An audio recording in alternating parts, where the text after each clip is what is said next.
இது உங்கள் நியூஸ் 5. டைமுக்கு வந்துருவீங்க. எத்தனை பேர் 4 மணிக்கு பேக தோல்ல போட்டு வெளில வருவீங்கன்னு சொல்லுங்க பார்க்கலாம். யாருமே வர முடியாது. நான் எல்ஐசியில் வேலை பார்க்குறேன். 10 முதல் 5:30 மணி வரை ஒரு நாளும் 5:30 மணிக்கு கிளம்ப முடியும். இப்போ மார்ச் மாதம் வந்தாச்சு இல்லையா? இந்த ஒரு வாரம் மட்டும்தான் சனி ஞாயிறு நாங்கள் ஆஃபீஸ்க்கு போக மாட்டோம். அடுத்த வாரத்துல இருந்து போவோம். ஏன்னா இயலண்டு. இப்ப நான் என்ன கேட்கிறேன், வேலை நேரம் முறைப்படுத்தப்பட வேண்டும் என்ற கோரிக்கை இன்றைக்கும் உயிரோட்டத்தோடு இருக்கிறது. சொன்னா இப்ப இங்க பாத்தீங்கன்னா எனக்கு என்ன சம்பளம் இவங்களுக்கு தெரியும், இவங்க சம்பளம் என்னன்னு அவங்க சொல்ல வேண்டாம். வேண்டும் பெண்களுக்கு தர வேண்டும் என்ற கோரிக்கையை முன்வைத்து அந்த சட்டம் நிறைவேறிவிட்டது. ஆனா என்ன ஆகல என்று காத்திருக்கிறோமே சட்டமன்ற தேர்தல், அதுலயும் இந்த 33% இடஒதுக்கீடு இருக்க போறது. தமிழ்நாடு அரசு ஊழியர் சங்கத்தின் மாநில துணைத் தலைவராக பரமேஸ்வரி நானும், அதே மாதிரி அகில இந்திய எல்ஐசி இன்சூரன்ஸ்ல இருந்து தோழர் கிரிஜா அவர்கள் கலந்து கொண்டு இந்த சிறப்புரையாற்றுகிறார்கள். அதே மாதிரி தமிழ்நாடு அரசு ஊழியர் சங்கம் இந்த கோவை மாவட்டத்தினுடைய மாவட்ட தலைவர் தோழர் ஜெகநாதன் அவர்கள் மற்றும் மாவட்ட மகளிர் அமைப்பாளர் சாந்தி உள்ளிட்ட முன்னணி ஊழியர்கள் அனைவருமே வந்து இந்த கருத்தரங்கில் சிறப்புரை வாழ்த்துறை அப்படி வழங்கிட்டு இருக்காங்க.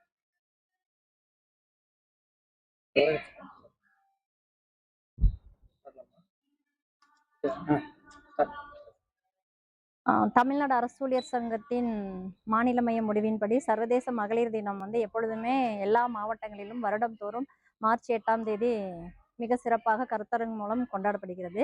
அதில் மெயினாக வந்து இன்னைக்கு கோவை மாவட்டத்தில் அந்த கருத்தரங்கம் வந்து நடைபெற்று கொண்டிருக்கிறது. இந்த கருத்தரங்கத்தில் முக்கியமான ஒரு கோரிக்கைகள் என்னன்னா, 1908ஆம் ஆண்டு பெண்கள் வந்து சம வேலைக்கு சம ஊதியம், பின்ன வாக்குரிமை வேண்டும் அப்படின்ற ஒரு கோரிக்கைகளை வச்சுதான் அன்னைக்கு போராட்டத்தை நடத்தி அந்த சர்வதேச மகளிர் தினமே வந்து மார்ச் 8 கொண்டாடப்பட்டது. ஆனா இன்றைய காலகட்டங்களிலும் வந்து அது தொடர்ந்து கொண்டுதான் இருக்கு.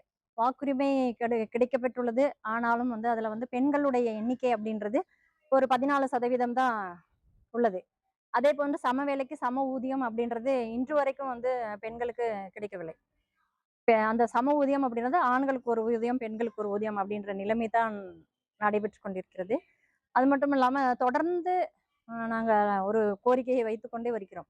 பெண்களுக்கு வந்து மாதவிடாய் காலத்தில் ஒரு நாள் வந்து சம்பளத்துடன் கூடிய ஊதியத்துடன் கூடிய ஒரு நாள் ஓய்வு கொடுக்க வேண்டும், லீவ் கொடுக்கணும் அப்படின்னு கேட்டிருக்கோம். ஆனா இதுவரைக்கும் வந்து அதை வந்து பரிசீலனை செய்ததாக இல்லை.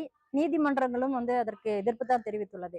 பெண்களுக்கு ஒரு நாள் ஓய்வு கொடுப்பதற்கு பதிலாக பெண்களுடைய வேலையை வந்து பெண்களுக்கு வேலை அளிப்பதையே குறைக்கணும் அப்படின்ற ஒரு நிலைமைக்கு வந்து வந்துள்ளது.